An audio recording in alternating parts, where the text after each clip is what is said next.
이 자리에 살아가는 이유, 내가 이 땅에서 내 삶을 살아가는 이유들, 오늘 하나님의 말씀 가운데 그 자리들이 드러나는 은혜가 있기를 소망합니다. 아멘. 얼마 전에 이렇게 자녀와 함께 핸드폰에 대한 이야기를 하다가 아이가 아빠, 이런 앱이 있는데 이걸 깔면 제 핸드폰을 아빠가 이렇게 조정할 수 있어요. 그리고는 둘이 앉아가지고 앱을 깔아서 사용 시간 같은 것을 조절할 수 있는 앱을 이렇게 깔았습니다. 그랬더니 부모님 모드가 있고 자녀 모드가 있더라고요.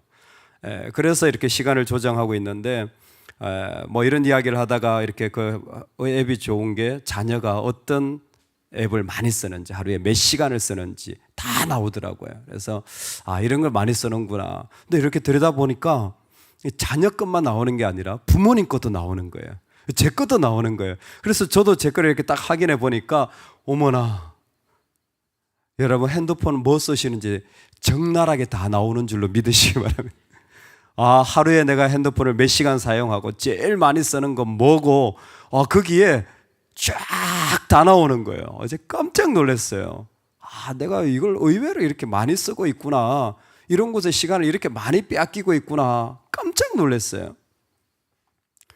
여러분, 우리 영혼을 그렇게 어디에 신경을 많이 쓰고 지금 어디에 내가 가장 많이 관여하고 있고 어디에 내 힘이 가장 많이 쏟아지는지 쫙 나오는 줄로 믿습니다. 언제? 기도할 때. 우리가 기도할 때요, 우리 영혼이 쫙 드러나는 거예요. 그런데 이 하나님 앞에 드러난 영혼을 통하여 내 삶이 어떻게 흘러가고 있는가, 내 삶이 무엇에 집중하고 있는가, 여러분, 저는 분명하다고 생각합니다. 우리가 이 땅에서 가장 많이 애쓰고 사용하고 있는 부분이 뭐냐면 내 기쁨이에요. 내 기쁨입니다. 그걸 다른 말로 하면 행복이라고 말하는 거예요. 내 기쁨이에요. 뭐 이런저런 포장을 하지만 뭐 자녀를 양육한다 뭘 한다 다 내 기쁨이에요. 내 기쁨 없어 봐요. 그거 하나 안 하고 싶죠. 절대 의미 없습니다. 근데 여러분, 그리스도인이 이 땅에 살아가는 이유는 내 기쁨이 아닙니다. 우리는 하나님을 향한 신실함을 가지고 살아가는 게 이 자리에 있는 이유입니다.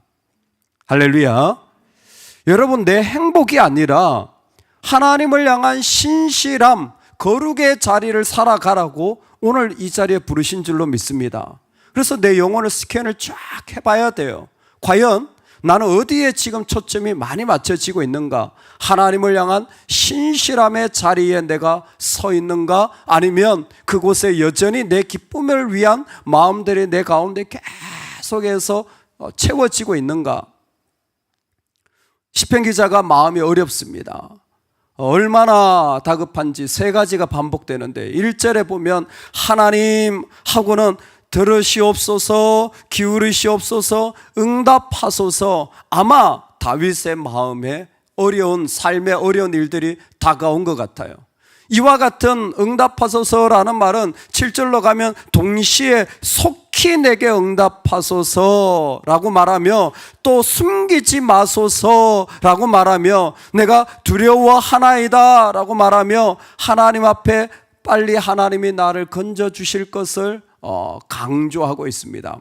이 모든 일이 무엇이냐면 지금 내 영혼이 얼마나 힘든지. 왜요? 원수들이 달려와서 나를 어렵게 하고, 그리고 내 영적인 자리가 다 메말라 버려서 내 심령이 속에서 상하며 내 마음이 내 속에서 참담하니이다. 말 그대로 마음은 다 무너지고 정말 뭐 하나 할 수 없을 정도로 비참한 지경에 이르렀다는 거예요. 내가 내 인생을 이렇게 살아갈지 몰랐죠.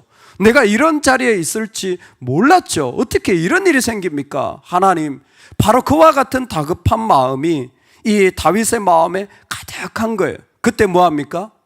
여러분, 우리가 답답하고 어떤 일을 당할 때에 영적인 스캔을 해야 됩니다. 과연 나는 지금 어디에 내 삶의 자리를 초점 맞추고 있는가? 그럴 때에 다윗의 그 힘들고 어려운 자리 속에서 자신이 초점 맞추는 자리가 무엇이냐면 하나님 앞에 얼마나 신실한가. 말이 어렵죠. 하나님 앞에 얼마나 신실한가. 그런데 신앙은요, 좀 뼈대가 필요한 것 같아요. 그냥 말로가 아니라 실제적인 좀 지식과 뼈대가 좀 필요한 것 같습니다. 그 신실함을 다윗은 실제적인 관계 속에서 자신 안에 딱 세팅을 해놔요. 그게 언약적 관계, covenant formula라고 합니다. 언약적 관계, 언약적 관계. 하나님과 나와의 관계를 삶에 딱 세팅이 되어 있는 거예요. 10절에 그것을 고백합니다. 주는 나의 하나님이시니, 주는 나의 하나님이시니, You are my God. 당신이 나의 하나님입니다. 당신이 나의 하나님입니다. 나에게 있어 나는 하나님이 계십니다. 당신이 나의 하나님입니다. 그리고 나서 제일 마지막에 보면 나는 주의 종입니다. I'm your servant. 확실한 하나님과 나를 묶는 분명한 고백을 그 가운데 가지고 있는 거예요. 이 covenant formula, 즉 언약적 관계를 보면요, 5가지 단계가 있습니다. 그 안에 보면 이게 전문이나 preamble이라는 게 있고요. 그 다음에 역사적인 서로 간의 관계를 historical prologue라는 게 있어요. 그리고 세 번째가 뭐냐면 stipulation이라고 해서 그 안에 조건 같은 것이 있습니다. 어떤 관계를 맺어갈지, 어떤 모습으로 세워질지. 이 언약적 관계의 특징이 뭐냐면 다 좋은 것만 있는 게 아니에요. 제일 마지막이 뭐냐면 blessing and curse예요. 축복도 있지만 저주도 있어요. 저주도 있습니다. 그래서 여러분 약속을 맺을 때 예전에 보면요, 그냥 하지 않고 아브라함도 보면요, 이렇게 동물을 갈라가지고 그게 불 같은 것이 지나가는 걸 보게 돼요. 이게 뭐냐면 죽음으로 내가 약속한다. 내가 이 저주의 자리라고 할지라도 그 자리에서 내가 무너지지 않고 지키겠다라는 거예요. 이 저주가 포함되어 있는 이유가 뭐냐면 이 관계를 통하여 너 좋고 나 좋고 이게 아니에요. 우리는 계약 관계죠. 그런 거 일반적인. 근데 진짜 신실한 관계, 진짜 언약적 관계는 핵심이 뭐냐면 신실함이에요. 저주가 있다고 할지라도 끊지 못할 신실함.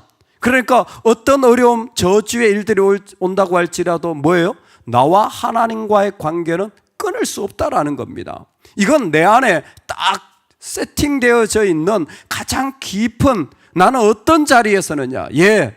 신실함의 자리에 서는 거예요. 그래서 여러분, 우리가 하나님과 그런 관계를 맺을 때 이게 참 중요한 게요, 사람과도요 대화를 잘 나누셔야 됩니다.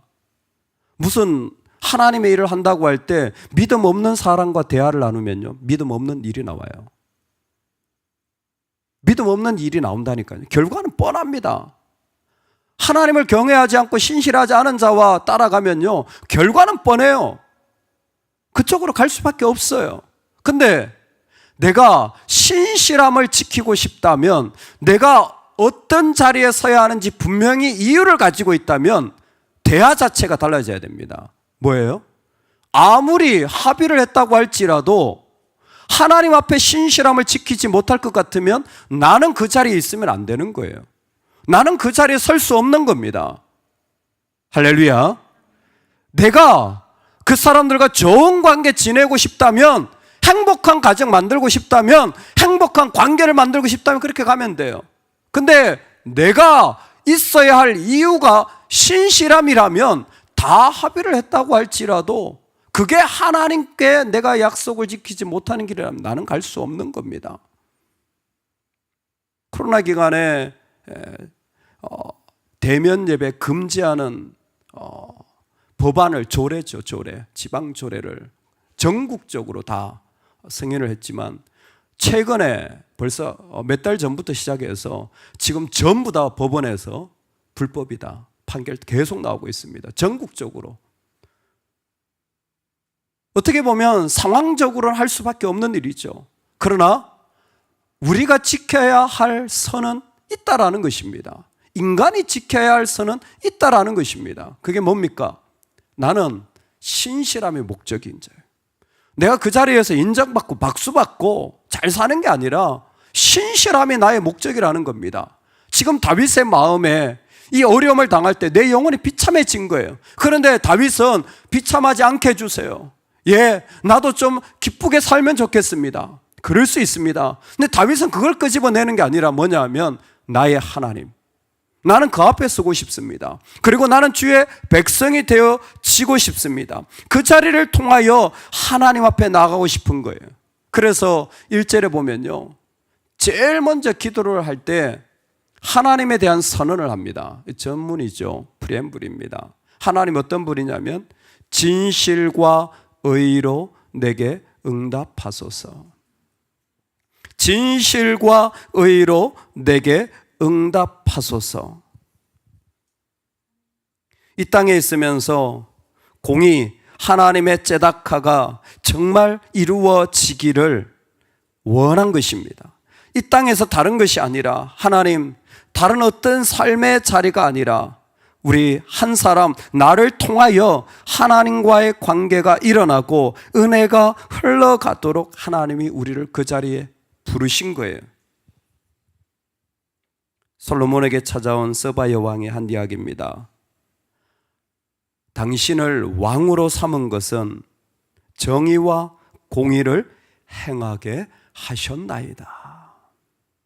이방 여왕이 솔로몬에게 찾아와서 하는 말이, 당신에게 왕의 자리는 다른 게 아니라 이 공의를 행하려, 이 제다가의 하나님을 보여주라고 그 자리에 세우셨습니다.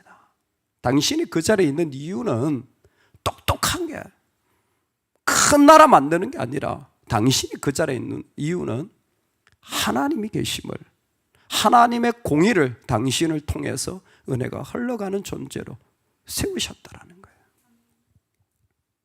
그래서 고린도전서에 보면 이런 말씀이 있습니다. 손으로 일을 하고 고된 노동을 합니다. 참 일이 수고롭고 힘들죠. 일이 잘 안 될 때도 많고.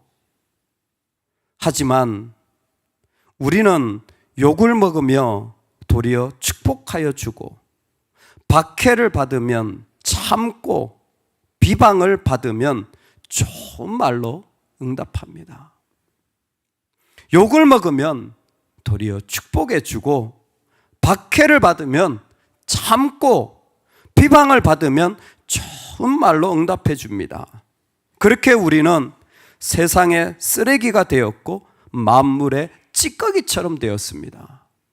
그렇게 되어진다고 할지라도 내가 기꺼이 축복하고 기꺼이 좋은 말로 응답하는 것은, 기꺼이 참아내는 것은 무엇입니까? 하나님 앞에 신실함을 지키기 위한 부르심 때문입니다. 오늘 우리가 살아가는 삶의 자리에 내가 그 자리에 있는 이유를 분명하게 선언하는 이 말씀이 우리의 말씀 되기를 원합니다. 주의 인자하심으로 나의 원수들을 끊으시고 내 영혼을 괴롭게 하는 자를 다 멸하소서. 나는 주의 종이니이다. 언제쯤 이 일이 끊어질까요? 언제쯤 이 원수들이 다 무너질까요? 모릅니다. 끝없이 생길 겁니다. 그러나 내 안에 흔들릴 수 없는 자리, 나는 주님의 종입니다.